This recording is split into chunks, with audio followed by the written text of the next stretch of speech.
अब सुनिए, वहां स्त्रियां भी दूसरे पुरुषों के साथ आचरण करती थी, व्यवहार करती थी। पुरुष भी जो स्त्री जैसे व्यवचार करते थे। ये जो बिंदुक नाम का व्यक्ति था, ब्राह्मण था, ये भी बहुत बड़ा पतित था, पापिष्ट था। घर में स्त्री सुंदर थी, उस पर ध्यान दिए बगैर वो यत्र तत्र भटकता रहता था। बहुत दिनों तक तो उसका नाम था चंचुला। क्या नाम था? स्वपत्नी चंचुला नाम हित्वा नित्यं सुधर्मिणीं रेमे सवैश्याया दृष्टः स्मरण प्रपीड़ति। उसकी पत्नी का नाम था चंचुला। बहुत दिनों तक तो वो ये सोच के चुप रही कि मेरा पति एक दिन आ जाएगा, मेरे पास ही रहेगा।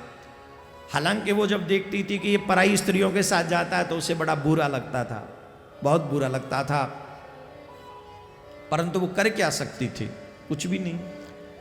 पर धीरे धीरे, पहले तो फिर एक और डर, अगर मैं भी ऐसा ही करूंगी तो लोग क्या कहेंगे। पहले लोग का डर, फिर स्वधर्म नष्ट होने का डर था कि मेरा धर्म नष्ट हो जाएगा अगर मैं किसी पराये पुरुष से के वार्तालाप करूंगी, मेरा धर्म नष्ट हो जाएगा।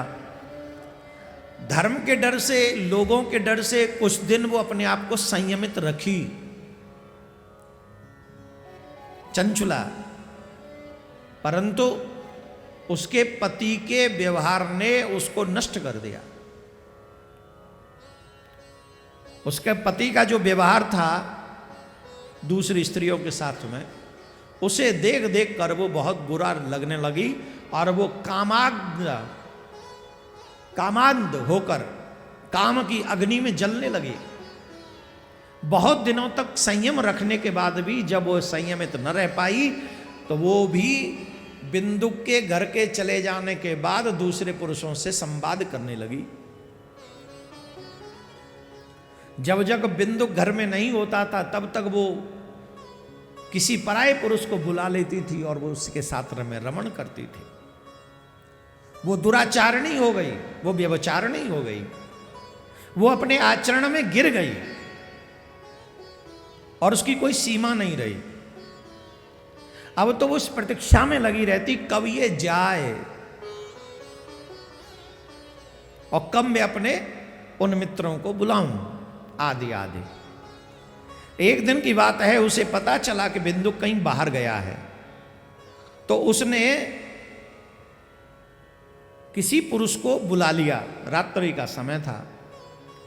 अचानक से किसी कारणवश बिंदुक लौट के आ गया और बिंदुक ने उस अपनी पत्नी को पराई स्त्री के साथ, पराये पुरुष के साथ रमण करते हुए देखा।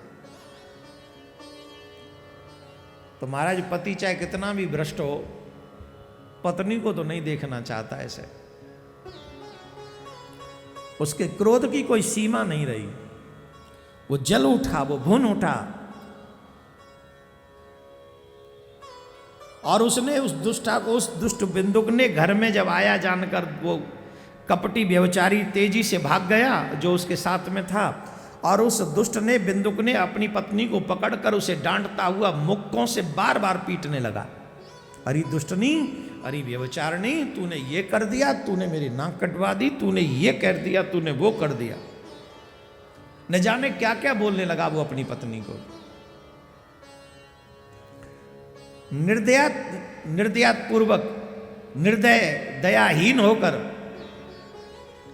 निर्दयता के साथ में बिंदुक उसे मारने लगा। तो अचानक से, कई बार ऐसा होता है कि एकदम निर्लज्ज हो जाते हैं, कोई भय ही नहीं रहता, फिर एक सीमा वो आ जाती है। पहले कुछ दिन शर्म रहती है, लाज रहती है, ये रहती है, लेकिन जब कोई सामने ऐसी चीज हो जाए तो फिर सारी लाज भी ताक पे रख देते हैं। बोले मुझे सिखाता है तू? मुझ पति परायण युवती को पाने पाप, तू मुझे पति परायण पत्नी को पाकर भी तू पापी नहीं सुधरा। मैं सुंदर हूं, मैं युवान हूं, मैं तुझसे ज्यादा ब्यूटीफुल हूं। तू मुझे छोड़ छोड़ कर किस किस के पास जाता है? तू कभी मेरी चिंता नहीं करता, मेरी परवाह नहीं करता। मैं रूपवती तथा कामासक्त हूं। मुझे युवती को छोड़कर पति संसर्ग के बिना क्या मेरी गति होती होगी? मैं अत्यंत सुंदर हूं तथा नव यौवना हूं, आपके संसर्ग के बिना व्यथित चित्त वाली हूं। कामजन्य दुख कैसे हो सह कर सकती हूं? कामजन्य दुख क्या होते वो मुझसे पूछो। मेरी जैसी पत्नी को पाकर भी तुम व्यभिचारी होते हो, तुम दूसरी स्त्रियों के साथ जाते हो, मुझे मारते हो। कभी अपने आप को पीटा है तुमने? और वैसे सही है, जो पुरुष व्यभिचारी हो उसे अपनी पत्नी को भी डांटने का कोई अधिकार नहीं। जब तुम्हारा आचरण अच्छा नहीं होगा तो पत्नी से भी ये हमें ऐसी आशा नहीं रखनी चाहिए। या तो खुद ऐसे रहो। ध्यान से सुनना, ये कितने गजब की बात है। ये घर चलाने वाली बात है। घर कब टूटते हैं? पति समझता है मुझे क्या, मैं तो मर्द हूं। ऐसा नहीं होता, घर नहीं चलता। उसने कहा कि कभी अपने विषय में भी सोचो। सूजी महाराज कहते हैं जब चंचुला ने इस प्रकार निडर होकर ये बातें कही तो उसकी समझ में कुछ आया, वो भयभीत हो गया। उसने कहा बात तुम सही कहती हो, हम भी गलत ही हैं। अच्छा देखो, अब सुनो बिंदुक क्या कह रहा है। बिंदुक के बाद दुष्ट कितने लेवल पे गिरते हैं लोग, देखो कितनी हद से गिरते हैं।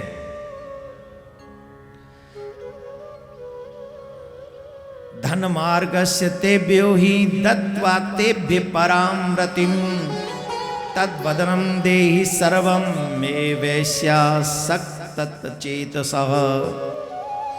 बिंदुक बोला, काम से व्याकुलचित होकर तुमने यह सत्य ही कहा है। हे प्रिय, तुम भय त्याग दो। अब देखो क्या कह रहा है, तुम भय त्याग दो, अब तुम डरो मत।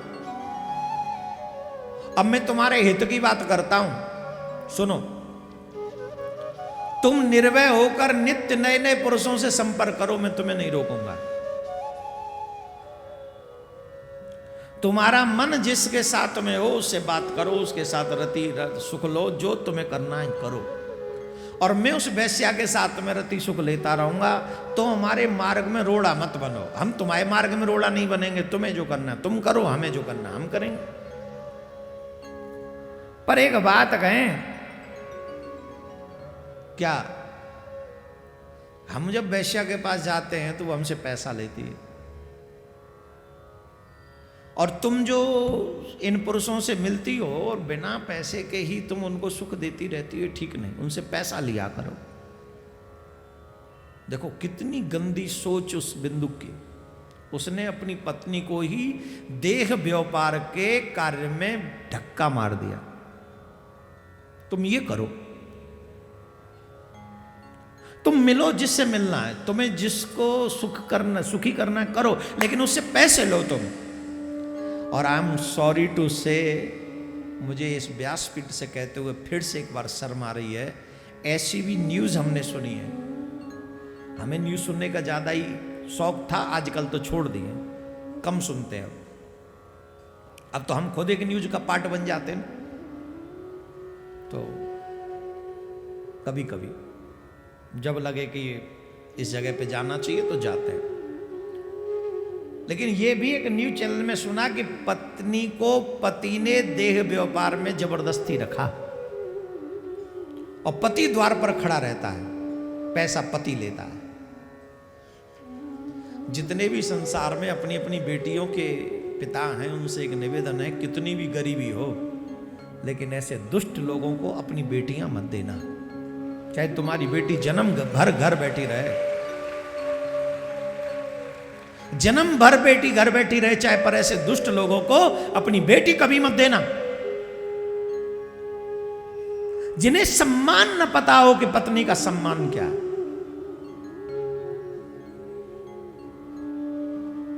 हम कहते हैं सम्मान तुम्हारी माँ का, सम्मान तुम्हारी बहन का, सम्मान तुम्हारी पत्नी का और सम्मान तुम्हारी बेटी का। इन चार का सम्मान अगर बना के रखे तो तुम मनुष्य हो। और अपने स्वार्थ की खातिर किसी के भी सम्मान में अगर आंच आई तो तुम मनुष्य कहलाने योग्य नहीं। किस योग्य हो? तो उसने तो ये कर दिया, वो तो ये कह रहा है पैसे लेके मिलो, और चंचुला को लगा कि ये तो और अच्छा हो गया, पैसा भी मिलेगा और ये तो रहता ही नहीं, मुझे सुख भी मिलेगा। उसने यही कार्य प्रारंभ कर दिया। दिन गुजरते गए, गुजरते गए, निकलते गए दिन। एक दिन तदनंतर शूद्र जातीय वैश्य का पति बना हुआ है वह दूषित बुद्धि वाला दुष्ट ब्राह्मण बिंदुक समय अनुसार मृत्यु को प्राप्त हो नरक में जा पड़ा, और बहुत दिनों तक नरकों की यातना भोगने के बाद में वह मूढ़ बुद्धि पापी विंध्य पर्वत पर भयंकर पिशाच हो गया। वो मर गया, पहले नरक के दुख भोगे और फिर वो पिशाच बन गया। ध्यान से सुनो, ब्राह्मण कुल में जन्म लेने के बाद मद्यपान करना, ब्राह्मण कुल में जन्म लेने के बाद मांस खाना, ब्राह्मण कुल में जन्म लेने के बाद वैश्यावृत्ति करना, ब्राह्मण कुल में जन्म लेने के बाद परस्त्रियों का गमन करना, ये उचित? ब्राह्मण कुल में क्यों, किसी भी कुल में ये उचित नहीं, ये अनुचित है। इधर उस दुराचारी पति बिंदु के मर जाने पर वह मूढ़ हृदया चंचुला बहुत समय तक पुत्रों के साथ अपने घर में ही रही। इस प्रकार प्रेम पूर्वक कामासक्त होकर जरों के साथ विहार करती थी। उसके मरने के बाद भी उसने पराये पुरुषों से मिलना नहीं छोड़ा था, वो यही कार्य करती थी। एक दिन देवयोग से किसी पुण्य पर्व के आने पर उसके परिवारीजन, घर वाले, रिश्तेदार कुछ मिलकर किसी तीर्थ स्थल पर मेला दृष्टि देखने के हिसाब से तीर्थ जल में स्नान करने और मेला देखने की दृष्टि से बंधुजनों के साथ यत्र तत्र घूमने लगी। घूमती फिरती हुई किसी देव मंदिर में गई। ध्यान से सुनना, घूमती फिरती हुई एक देव मंदिर में गई और संयोग से उस देव मंदिर में शिव महापुराण की कथा हो रही थी। क्या हो रहा था? जोर से बोलो। नमः शिवाय शिव नमः शिवाय, नमः शिवाय शिव नमः शिवाय, नमः शिवाय शिव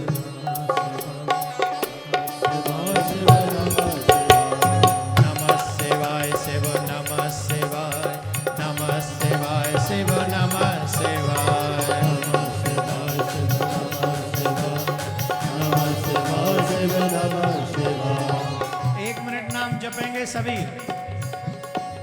कोई भी शांत नहीं रहेगा। ये हजारों की भीड़ हम सभी के लिए प्रेरणा है कि हम एक बार भी नमः शिवाय बोलेंगे तो हजारों नाम हमारे बैंक में जमा हो जाएंगे। नमः शिवाय शिव नमः शिवाय, नमः शिवाय शिव नमः शिवाय, नमः शिवाय शिव नमः शिवाय, शिव नमः शिवाय, नमः शिवाय शिव नमः शिवाय, नमः शिवाय शिव नमः शिवाय, नमः शिवाय शिव नमः शिवाय, नमः शिवाय शिव नमः शिवाय, नमः शिवाय शिव नमः शिवाय, नमः शिवाय शिव नमः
नमः शिवाय शिव नमः